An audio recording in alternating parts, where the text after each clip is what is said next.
नमस्कार।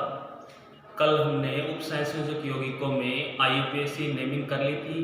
उसके बाद बंधन में उपसंयोजक यौगिकों में वीबीटी जो थी वो समझा दी थी। उसके एग्जाम्पल बाकी है। पहले एक बार वापस से वीबीटी जो थी सिद्धांत वो है क्या उसके बारे में देख लो, उसके बाद उसके एग्जाम्पल दें। तो स्टार्ट करनी है अपने को वीबीटी वैलेंस बॉन्ड थ्योरी।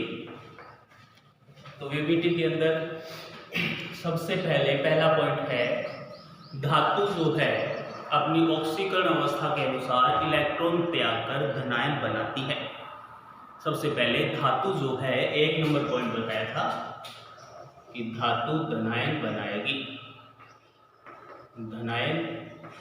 फिर दूसरा है धनायन बनाने के बाद धातु जो है संकरण के अनुसार रिक्त कक्षकों का निर्माण करेगी, रिक्त कक्षक का निर्माण होगा। अब रिक्त कक्षक के बाद ये रिक्त जो कक्षक होंगे वो आपस में मिलकर संकरण द्वारा रिक्त संकृत कक्षकों का निर्माण करेंगे, रिक्त संकृत कक्षकों का निर्माण करेंगे। रिक्त संकृत कक्षकों का निर्माण हो गया। इसके बाद 4 नंबर में आएंगे कि रिक्त संकृत कक्षक जो है लिगैंडों द्वारा लोन पेयर ग्रहण कर उपसहसंयोजक बंध का निर्माण करेंगे। 5 नंबर बताया था बंध निर्माण के पश्चात यदि बंध निर्माण में n-1d कक्षक प्रयुक्त होता है, d का n-1d कक्षक प्रयुक्त होता है तो यह बनता है आंतरिक चक्रण संकुल, आंतरिक चक्रण संकुल। और यदि Nd कक्षक प्रयुक्त होता है तो यह बनता है बाह्य चक्रण संकुल, बाह्य चक्रण संकुल। यहां तक बताया था। इसके बाद बताया था कि समन्वय संख्या 4 हो तो 2 प्रकार के संकरण हो सकते हैं और उन 2 प्रकार के संकरण में ज्यामिति भी अलग अलग होगी। समन्वय संख्या 4 में एक तो DsP2 संकरण हो सकता है, एक sp3 संकरण होता है। DsP2 के अंदर वर्ग समतलीय ज्यामिति है और sp3 के अंदर चतुष्फलकीय ज्यामिति बताई, चतुष्फलकीय।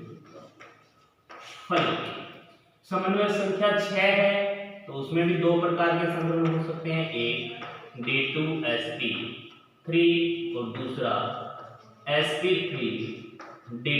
इन दोनों के अंदर ज्यामिति बताई थी अष्टफलकीय, अष्टफलकीय ज्यामिति। तो ये होगी यहां तक ज्यामिति। इसके बाद बताया था कि यदि लिगैंड जो है उपसहसंयोजक यौगिक के अंदर परबल लिगैंड है, यदि लिगैंड परबल है तो वो आंतरिक चक्रण संकुल का निर्माण कर सकता है, निर्माण कर सकता है, जरूरी नहीं कि हर बार करेगा।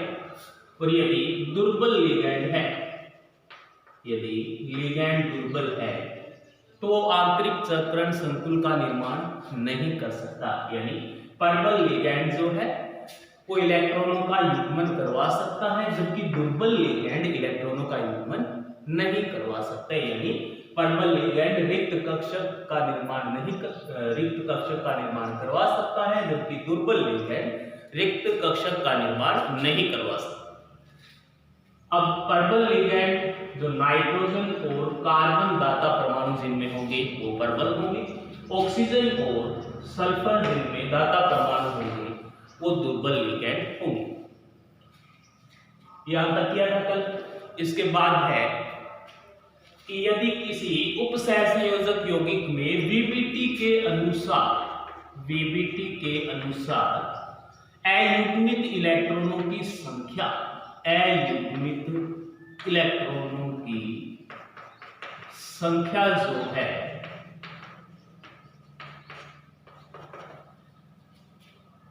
जीरो से अधिक है, अयुग्मित इलेक्ट्रॉनों की संख्या 0 से अधिक है तो यौगिक होगा अनुचुंबकीय। 0 से यदि अधिक है तो अनुचुंबकीय, साथ में रंगीन। और अयुग्मित इलेक्ट्रॉनों की संख्या के अनुसार उसका अपने चुंबकीय आघूर्ण निकाल सकते हैं। चुंबकीय आघूर्ण, उसका सूत्र होता है n+2। यहाँ पर n जो दिया गया है ये अयुग्मित इलेक्ट्रॉनों की संख्या है। इसके बाद यदि अयुग्मित इलेक्ट्रॉनों की संख्या 0 हो, यानी एक भी संख्या न हो, तो यौगिक जो है अनुचुंबकीय की बजाय कौन सा हो जाएगा? प्रतिचुंबकीय। रंगीन की जगह हो जाएगा रंगहीन। चुंबकीय आघूर्ण उसका 0 रखते ही कितना आ जाएगा? 0। 3 चीज बताइए, चुंबकत्व के बारे में, रंगीय प्रकृति के बारे में, चुंबकीय आघूर्ण।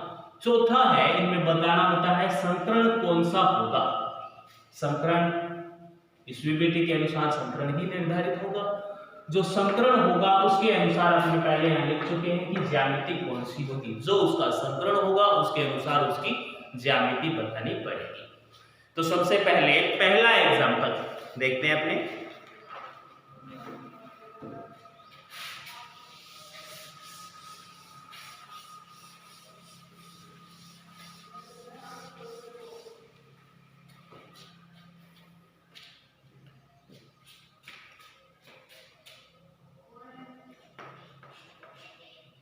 पहला एग्जांपल है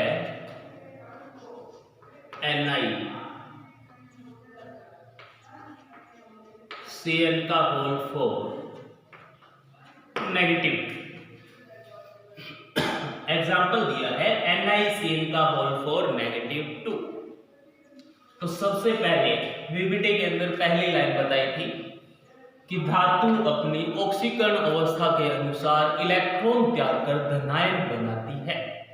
तो सबसे पहले इसके अंदर पहले तो ये लिख लो कि Cn साइनाइड जो है एक प्रबल क्षेत्र लिगेंड है या दुर्बल क्षेत्र लिगेंड। तो अभी बताया था जिसमें दाता परमाणु नाइट्रोजन या कार्बन हो वह प्रबल क्षेत्र लिगेंड होता है, और जिसमें ऑक्सीजन या सल्फर हो वह दुर्बल। तो इसमें तो है ही ना कार्बन या नाइट्रोजन, कार्बन इसमें दाता परमाणु है, तो ये कौन सा हो गया? प्रबल क्षेत्र लिगेंड। पहली बात ये है प्रबल क्षेत्र लिगेंड। दूसरा, संकरण कौन सा हो सकता है? उप सहसंयोजन संख्या, कोऑर्डिनेशन नंबर जो है C.N, कोऑर्डिनेशन नंबर उप सहसंयोजन संख्या कितनी दे रखी है? 4। लिगेंड 4 है, एक तंतुक लिगेंड है, तो समन्वय संख्या कितनी होगी? 4। अब समन्वय संख्या यदि 4 है तो धातु जो है 2 प्रकार के संकरण दर्शा सकती है। एक तो या तो DsP2 और या DsP3। अब इसमें कौन सा लिगेंड होगा ये इसमें चेक करना है। तो अब आएंगे अपने पहली बात पर कि धातु जो है अपनी ऑक्सीकरण अवस्था के अनुसार धनायन बनाएगी। तो सबसे पहले इस धातु की ऑक्सीकरण अवस्था निकालते हैं। तो यहां लिख लीजिए ऑक्सीकरण अवस्था। ऑक्सीकरण अवस्था धातु की ऑक्सीकरण अवस्था। तो Ni जो है इसे क्या माना है?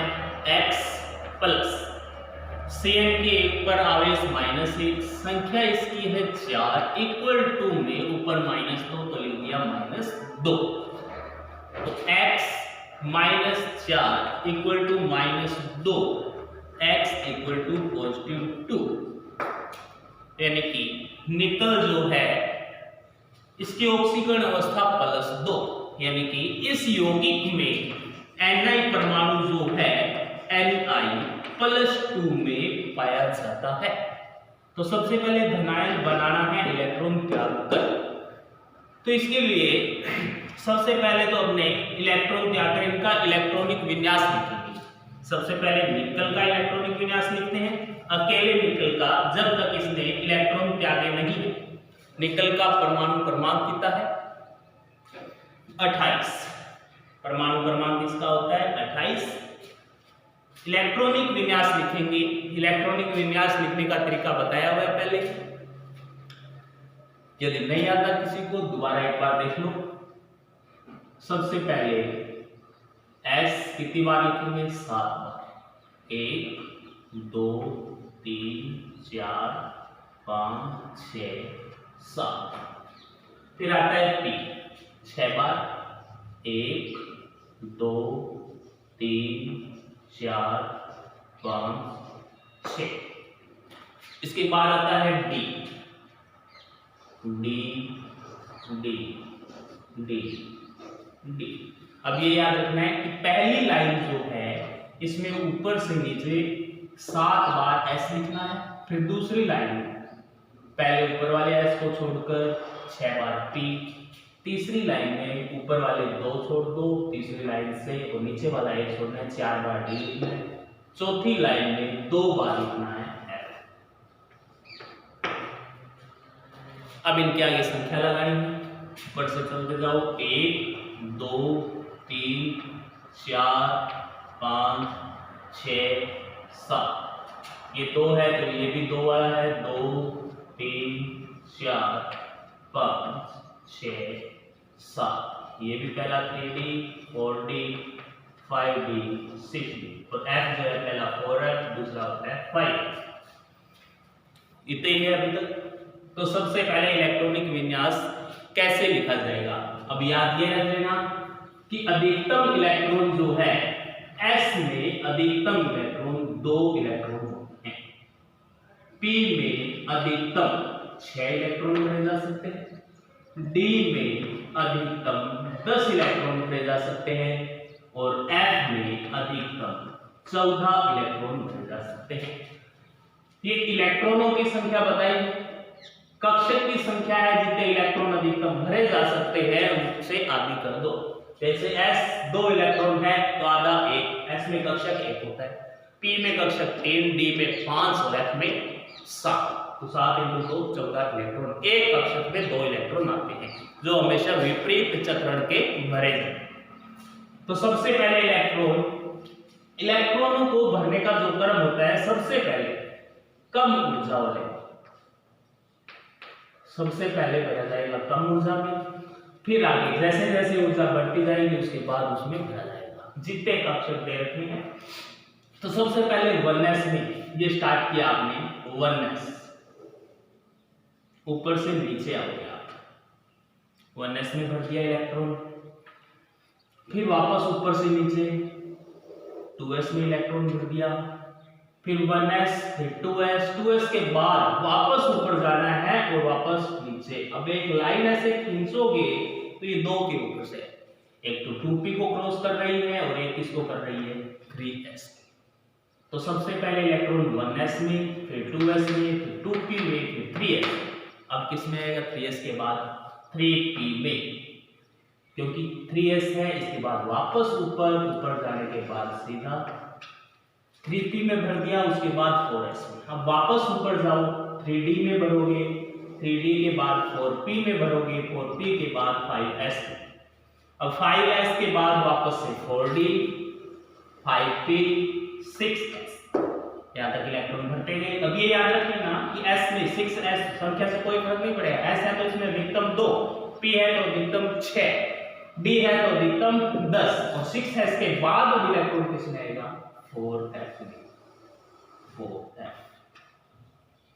4f में अधिकतम 14 इलेक्ट्रॉन। कम तो एक भी भर सकते हैं, हमने 1 से स्टार्ट कर 14 तक भर सकते हैं। फिर वापस 7s के बाद इलेक्ट्रॉन आएगा इसमें 5f में, फिर 6d में और फिर 7d में।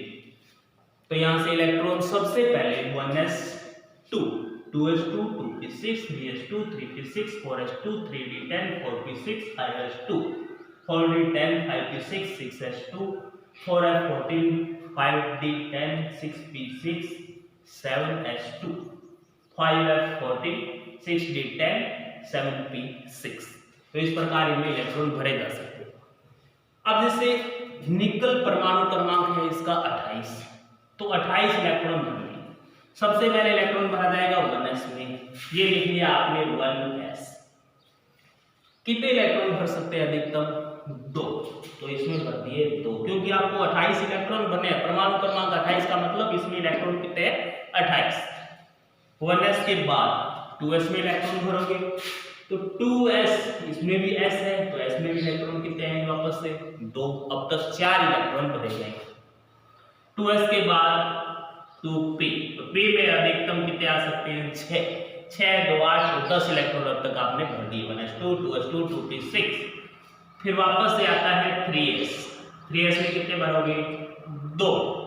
s है 3s के बाद 3p और 3p में इलेक्ट्रॉन कितने आएंगे? 6। 3p के बाद कौन आता है? 4s। 4s में कितने? 2। अब तक आपने 20 इलेक्ट्रॉन भर दिए। 2 तो 4 6 10 तो 12 6 18 और 2 20। इलेक्ट्रॉन कुल कितने बनने हैं? 28। इसके बाद कौन है? 3d। तो ये लिखा 3d। अधिकतम इलेक्ट्रॉन 3d में कितने आते हैं? 10। लेकिन है कितने इलेक्ट्रॉन आपके पास बचे हुए? 8, क्योंकि 20 तो भर दिए। 28 माइनस 20 बचे 8, तो 8 इसमें भर दो। 10 से ज्यादा नहीं होने चाहिए, कम तो भर सकते हैं ना, तो 8 भर दिए। अब ये तो है निकल का परमाणु क्रमांक। अब आपको ये निकल जो है +2 ऑक्सीकरण अवस्था में है, इसका परमाणु क्रमांक लिखना पड़ेगा। तो यहां लिखेंगे Ni+2। अब ऐसा मत करना कहीं भी कि Ni है, इसका परमाणु क्रमांक 28 है, +2 है, तो 2 इलेक्ट्रॉन हटा के 26 करके और इलेक्ट्रॉनिक विन्यास सीधा लिख दें। ऐसा नहीं लिखा जाएगा। पहले जो तत्व दिया गया है उसका इलेक्ट्रॉनिक विन्यास लिखना है, क्योंकि पहले 4s में भरा जाएगा। लेकिन अब +2 है, यानी भरने के बाद इलेक्ट्रॉन 2 वापस निकालने हैं। 2 वापस निकालोगे तो सबसे बाह्यतम कोष जो है उसमें से निकलेगा। और बाह्यतम कौन है? संख्या 4।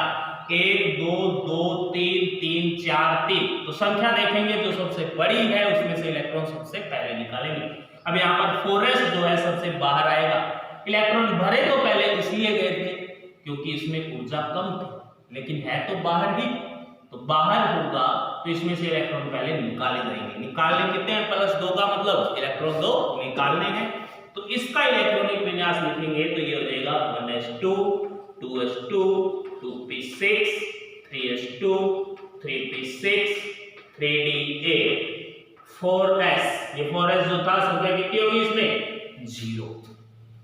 ये हुआ Ni+2 का इलेक्ट्रॉनिक विन्यास। अब इस Ni+2 जो है इसका d कक्षक जो है इसको आप उपयोग में लो, क्योंकि संकरण या तो हो सकता है sp3 या हो सकता है dsp2, क्योंकि 4p के 3d के बाद कौन आता है? 4p। तो यहां पर 4p भी कितना है इसमें? 0। यहां पर भी 4p कितना बचा हुआ है? 0। तो आपको संकरण लेना है, 2 संकरण में से एक है, या तो sp3 और या dsp2।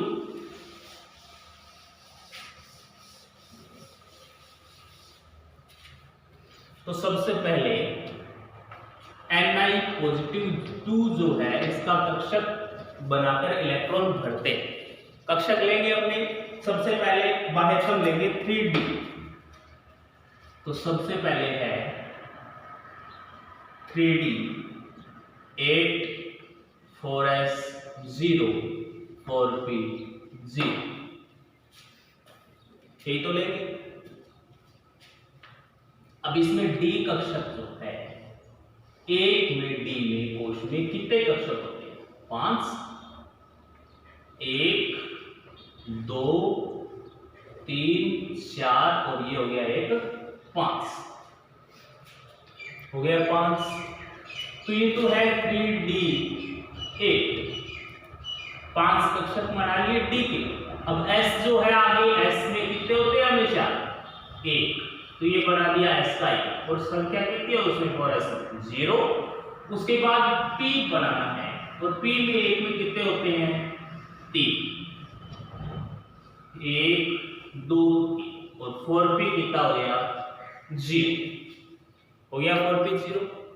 ये तो बना लिया। अभी तक खाली है, इलेक्ट्रॉन 8 भरने हैं और इलेक्ट्रॉन भरने जो है उनको सबसे पहले प्रत्येक कक्षक में एक एक इलेक्ट्रॉन, 1 2 3 4 5। अब आगे नहीं जाएंगे, डी गई है 8, तो डी में छठा इलेक्ट्रॉन विपरीत चक्रण का 7वां 8। अभी तक आपके पास s कक्षक खाली है और p भी खाली है, लेकिन d में कोई भी खाली नहीं है। इलेक्ट्रॉन है एक इसमें और एक भी इसमें। तो ये लिगैंड जो है Cn नेगेटिव साइन और लिगैंड जो है कौन सा है, पर्पल। और पीछे बात बताई थी कि पर्पल क्षेत्र लिगैंड जो होता है वो इलेक्ट्रॉनों का युग्मन करवा सकता है, यानी इलेक्ट्रॉनों का युग्मन करवाकर रिक्त कक्षक का निर्माण करवाएगा। अब ये Cn नेगेटिव पर्पल क्षेत्र लिगैंड होने के कारण ये इलेक्ट्रॉन जो है कहां आ जाएगा, इसमें, और खाली कौन हो जाएगा, एक D। तो D के खाली होते एक D एक S 2 P। संकरण कौन सा चाहिए था आपको, या तो DsP2 या sp3। sp3 तो यहां से है, लेकिन ये लिगैंड कौन सा है, पर्पल क्षेत्र। पर्पल के कारण ये इस इलेक्ट्रॉन को कहां भेज देगा, अंदर। तो अंदर भेजेगा, तो ये वापस से बनाओ 2 3 4 5।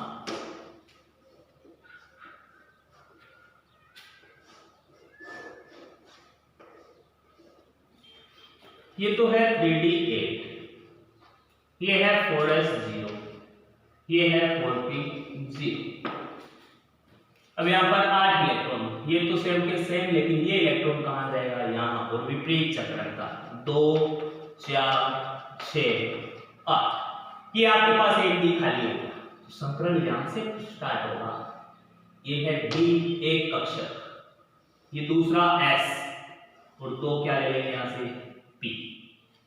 तो संकरण कौन सा हो गया, डी एस पी 2। एक D है, D लिख लिया, एक S है, S लिख लिया, 2 P है, P2 लिख लिया। यहां तक इसलिए लिया है कि इसकी समन्वय संख्या कितनी है, 4, और 4 है तो या तो संकरण हो सकता है कौन सा, sp3, या हो सकता है dsp2।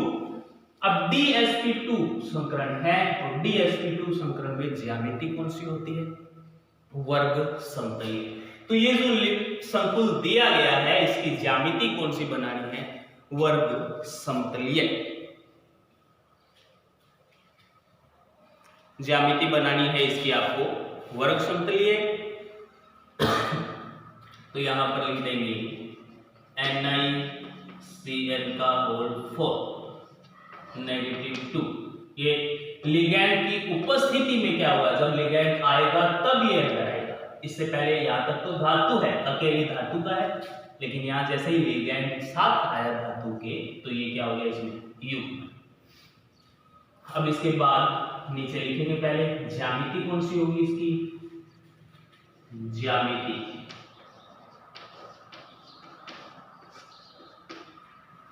DsP2 संकरण में पहले ही बताई थी कौन सी, वर्ग समतलीय, वर्ग समतलीय ज्यामिति होगी वर्ग समतलीय।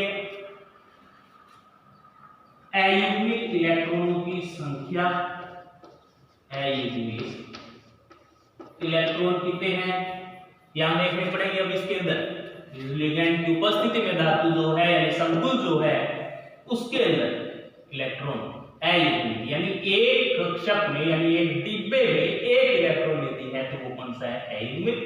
यहां कोई भी इलेक्ट्रॉन दिखाई नहीं दे रहा, सारे कितने हैं, 2 2।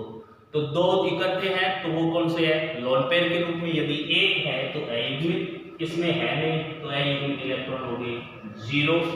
अयुग्मित इलेक्ट्रॉन 0 है तो चुंबकीय आघूर्ण कितना हो गया, चुंबकीय आघूर्ण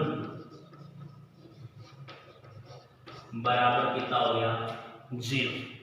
चुंबकीय आघूर्ण की इकाई जो है बोर मैग्नेटॉन होगी। इसके बाद इसकी प्रकृति बतानी है, कैसा होगा, अनुचुंबकीय होगा या प्रतिचुंबकीय। अब अयुग्मित इलेक्ट्रॉनों की संख्या 0 है तो प्रकृति कैसी होगी, प्रतिचुंबकीय प्रकृति होगी, प्रति चुंबक। रंगीय प्रकृति बतानी है तो इलेक्ट्रॉन 0 के कारण कैसा होगा?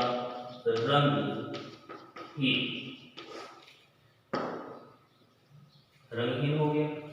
ज्यामिति है वर्ग समतलीय जो आपको बनानी पड़ेगी। अब वर्ग समतलीय बनाने के लिए बताया था समन्वय बहुफलक जो आए थे वो इसीलिए आए थे कि आप ज्यामिति बना सको। ज्यामिति बनाकर दिखाई गई होगी। एक क्या बनाना है? वर्ग।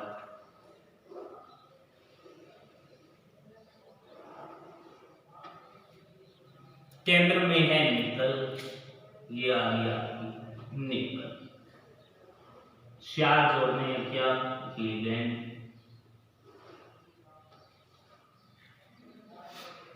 और है कौन से? साइड। एक CN CN CN CN और कुल ऊपर आवेश कितना है? -2। तो इस पूरे यौगिक का होल ब्रैकेट करके इसके ऊपर आवेश लगा सकता -2। इसके नीचे लिख देना संरचना वर्ग समतलीय। वर्ग समतलीय। ये हो गया आपका पहला एग्जांपल। NiCN का होल 4 -2 आवेश दिया गया है। अपने को निर्धारित करना है कि संकरण कौन सा होगा। अब संकरण के लिए आपको कक्षक के अंदर इलेक्ट्रॉन भर के देखने पड़ेंगे। यदि परबल क्षेत्र है तो ये युग्मन करवा सकता है, अन्यथा युग्मन नहीं करवा सकता। ये हो गया पहला एग्जांपल NiCN का होल 4। ये तो आपने देख लिया परबल क्षेत्र लिगैंड का जो एग्जांपल है वो। यदि यहाँ पर दुर्बल क्षेत्र लिगैंड हो तो दुर्बल क्षेत्र लिगैंड। अब दुर्बल क्षेत्र लिगैंड के लिए एग्जांपल दूसरा लेंगे।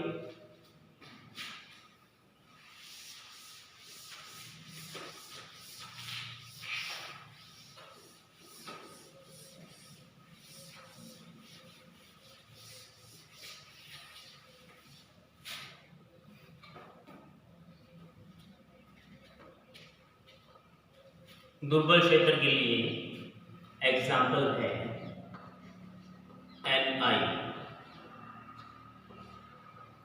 NiCl का होल 4 -2।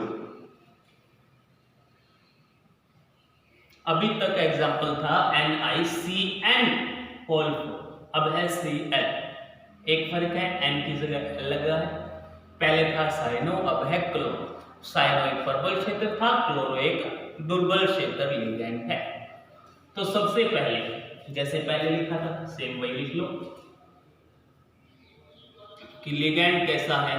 Cl- जो है एक दुर्बल क्षेत्र लिगैंड है। कैसा है? दुर्बल क्षेत्र लिगैंड।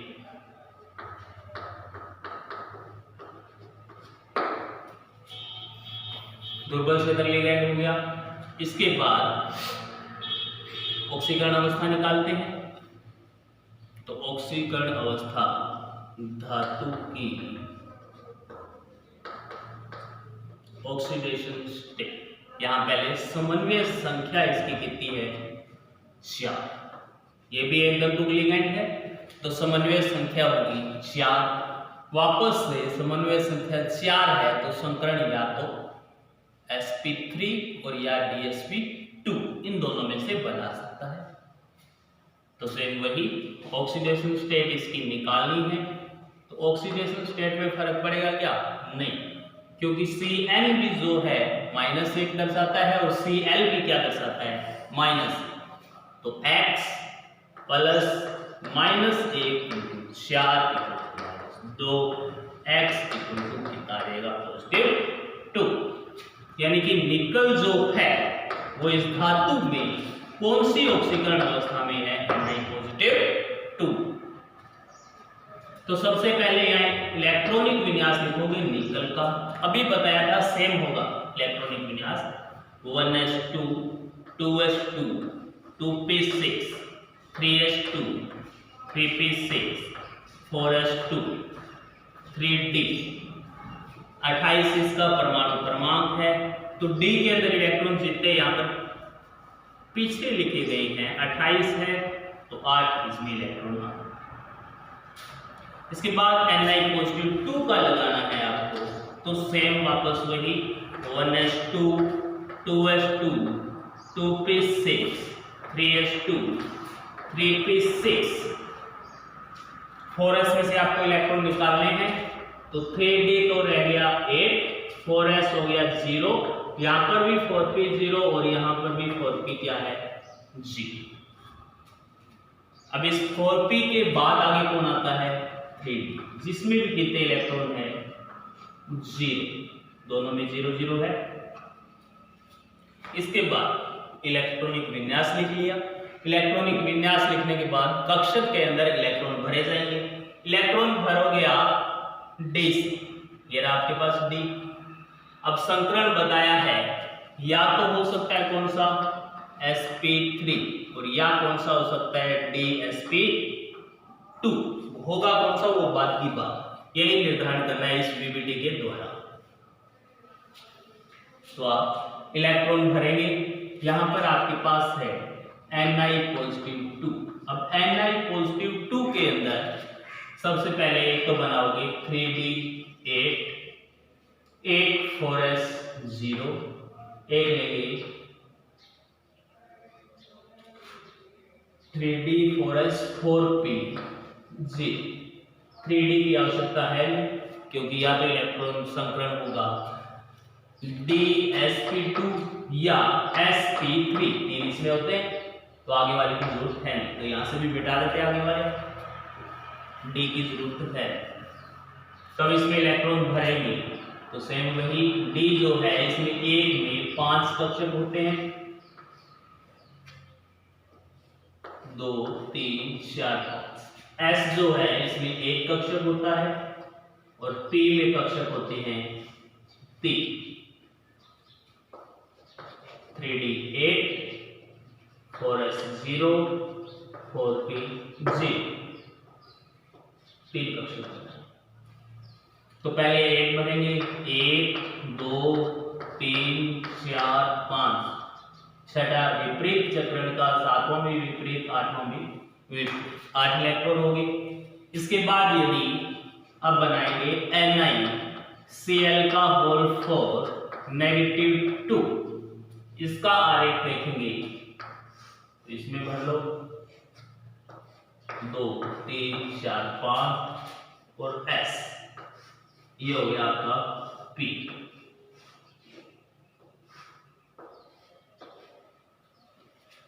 रहेंगे 3d8 4s में कितने 0, 4p में भी कितने 0। अब ये लिगैंड कौन सा है, दुर्बल क्षेत्र लिगैंड।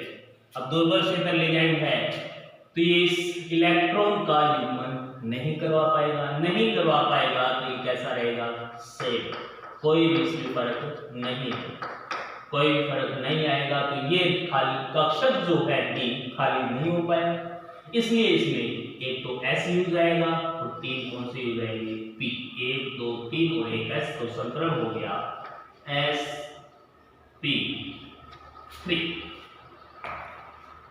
संकरण कौन सा हो गया sp3। अब पहले बताया था यदि संकरण sp3 है तो ज्यामिति कौन सी होगी,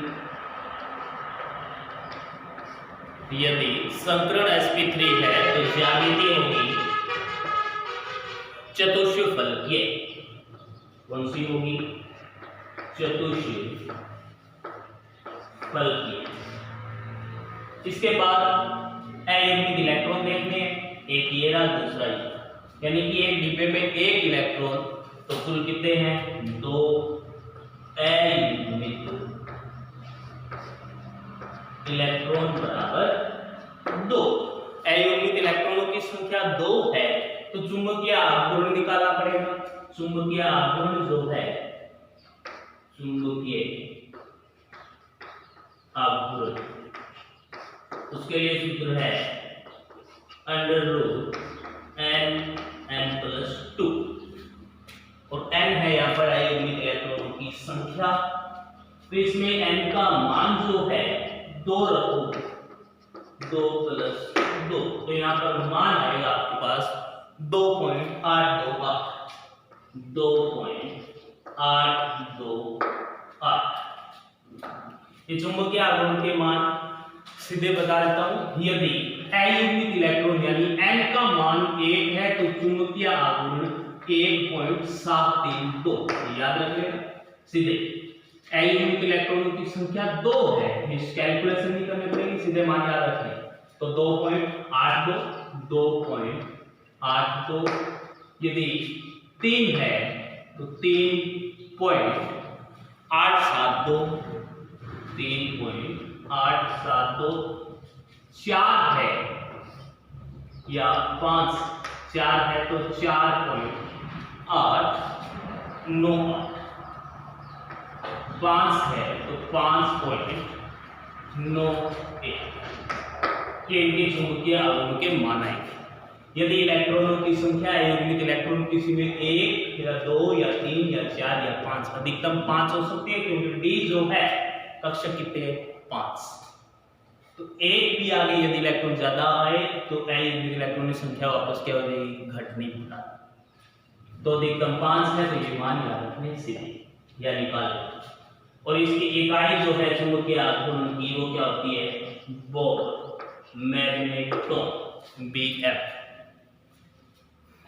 तो एक ज्यामिति लिख ली, अयुग्मित इलेक्ट्रॉन लिख ली, चुंबकीय आघूर्ण लिख लिया। इसके बाद प्रकृति है।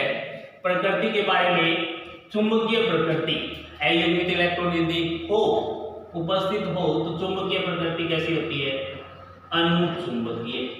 कैसी होती है, अनुचुंबकीय।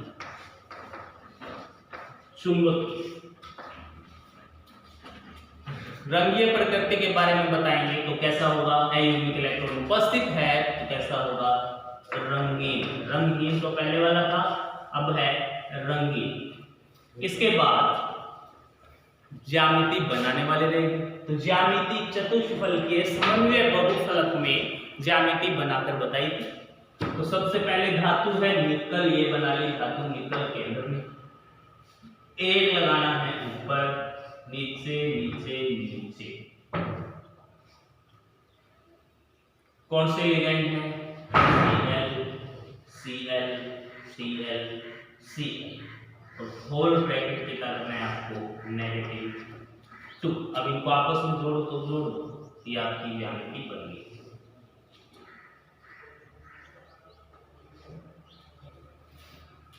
कैसी है संरचना, चतुष्फलकीय। हो गया दूसरा एग्जांपल। NiCN था तो उत्तर सारे ये लास्ट मेनली ये उत्तर देखे जाते हैं, इनको निकालने के लिए यहां तक पहुंचना है कि ज्यामिति संकरण कौन सा, संकरण पता लगेगा तो ज्यामिति बताएंगे। ज्यामिति होगी बना सकते हैं, अयुग्मित इलेक्ट्रॉन होंगे तो उनसे चुंबकीय आघूर्ण, अयुग्मित इलेक्ट्रॉनों की संख्या, चुंबकत्व और रंगीय प्रकृति के बारे में बता सकते हैं। ये इतनी चीजें इसके बारे में पूछी जाती। ये हो गया आपके 2 एग्जाम्पल। इसके बाद नेक्स्ट तीसरा एग्जाम्पल है समन्वय संख्या 4 में। एक तो कर लिया आपने प्रबल क्षेत्र लिगेंड का, एक कर लिया दुर्बल क्षेत्र लिगेंड का। अब यदि समन्वय संख्या 4 की बजाय 6 हो तो आपने संकरण पीछे देखे थे, समन्वय संख्या 4 और 6 में, 4 में या तो संकरण sp3 या dsp2 और 6 में संकरण या तो d2sp3 या sp3d2। अब नेक्स्ट एग्जांपल समन्वय संख्या 6 का लिया जाएगा। नेक्स्ट एग्जांपल COF6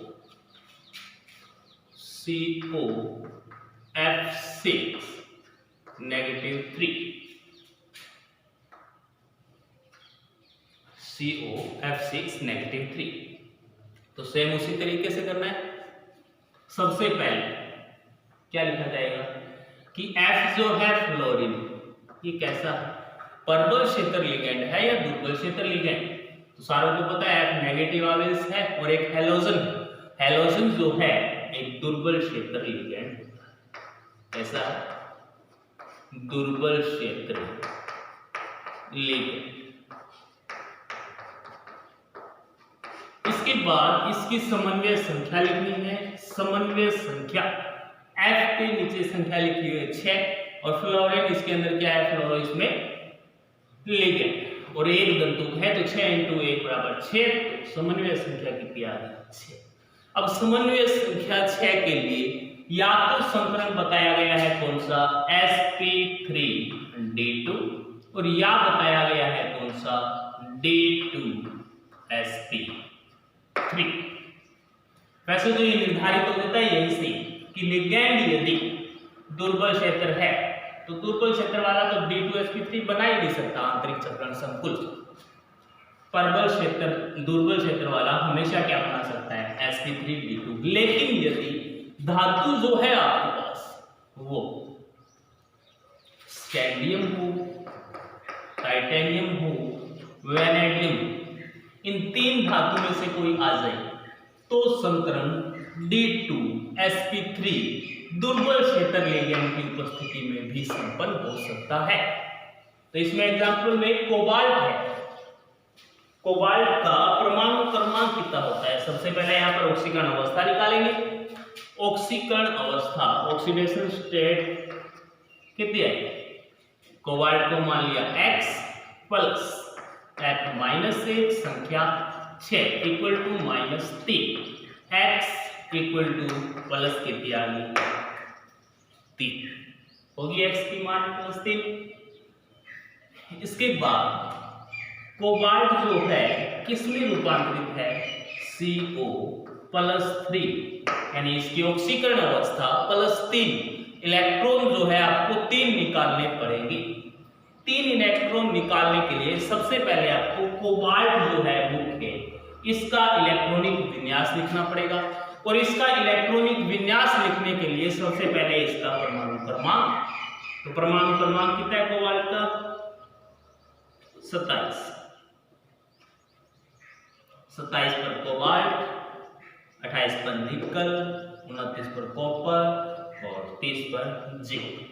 तो कोबाल्ट का इलेक्ट्रॉनिक विन्यास लिखेंगे 1s2 2s2 2p6 3s2 3p6 4s2 3d। अभी बताया था कि यहाँ पर इन 2 संख्याओं में से जो पीछे होती है वो d में लगा दिया, कितनी है इसमें, 7 हो गया, 3d7। ये है कोबाल्ट का इलेक्ट्रॉनिक विन्यास। लेकिन आपको किसका लिखना है, CO+3 का। कोबाल्ट ऑक्सीकरण अवस्था +3 में जब है तब का लिखना। तो इसमें से इलेक्ट्रॉन निकालने आपको 3, तो 1s2 यहां तक तो आएगा same, 1s2 2s2 2p6 3s2 3p6। इसके बाद सबसे पहले इलेक्ट्रॉन निकालने 3, 2 तो निकाल दिए s में से, s तो खाली हो गया, एक अभी भी निकालने वाला है तो एक निकालोगे आप 3d में से, क्योंकि 4s के बाद 3 बचे, एक तो 3s संख्या में अधिक, 3 ही तो संख्या अधिक है, इसके बाद तो एक 3s है, एक 3p है, एक 3d, इन 3 में से सबसे बाहर होता है d, तो d में से इलेक्ट्रॉन निकालेंगे। तो सबसे पहले एक इलेक्ट्रॉन और निकालना है, 2 इसमें से निकाल दिए तो बचे 3d6, यहां पर हो गया 4s0। अब 4s 0 है, इसके बाद 4p आता है, वो भी कितना है 0। 4p के बाद कौन आएगा 4d, उसमें भी कितने हैं 0 अभी तक।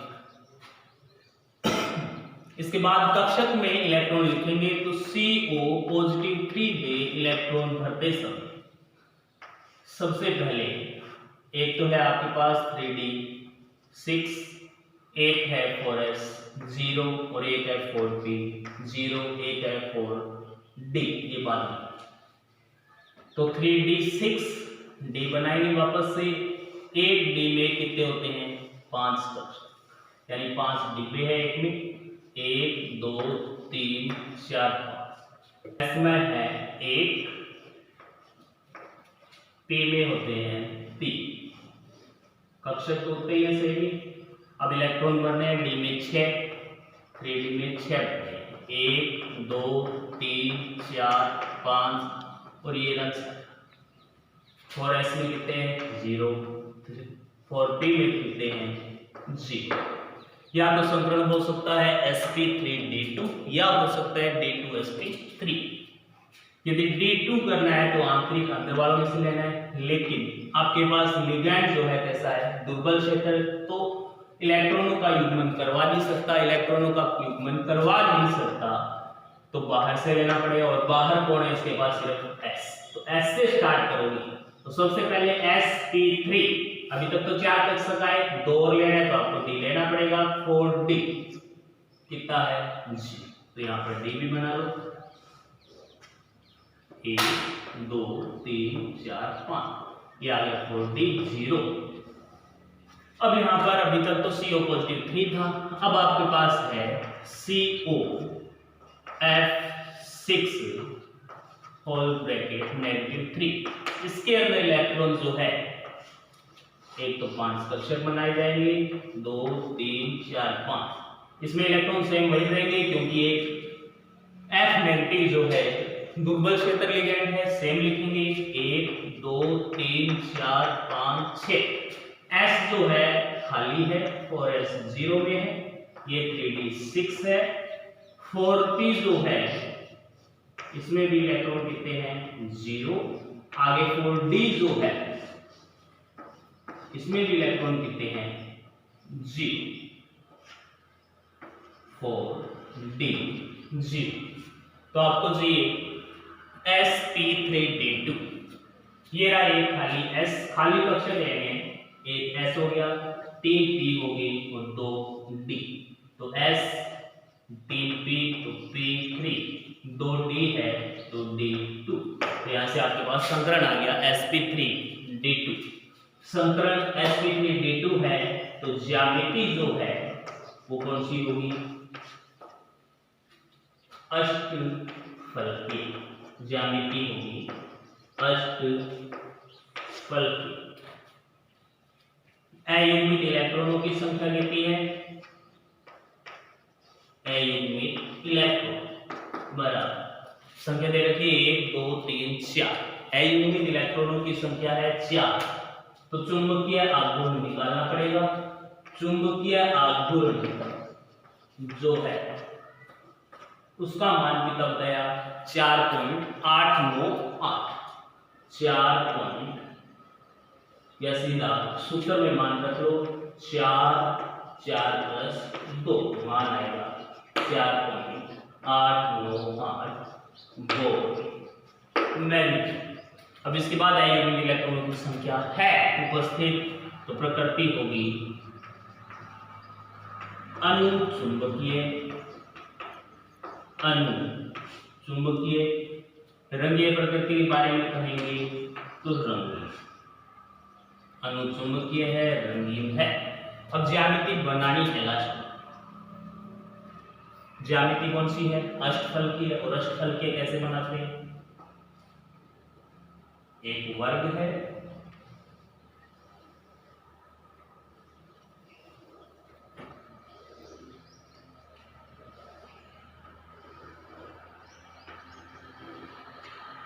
बीच में धातु है कोबाल्ट, 1 2 3 4, एक ऊपर एक नीचे, लिगैंड है फ्लोरीन, F F F 6 के 6 लगा लेंगे F। उसके ऊपर होल इसमें क्या है -3, ये इसकी बन गई अष्टफलकीय ज्यामिति। उसके बाद एक इसके अंदर रह गया आंतरिक चक्रण संकुल है या बाह्य चक्रण संकुल। तो पहले बताया हुआ है कि संकरण यदि DsP2 है तो यहाँ से संकरण sp3d2 आया है, संकरण यदि sp3d2 तो चक्रण बनेगा बाह्य चक्रण, बाह्य चक्रण संकुल। अब इसके बाद नेक्स्ट एग्जांपल आगे वाली क्लास में नेक्स्ट करेंगे।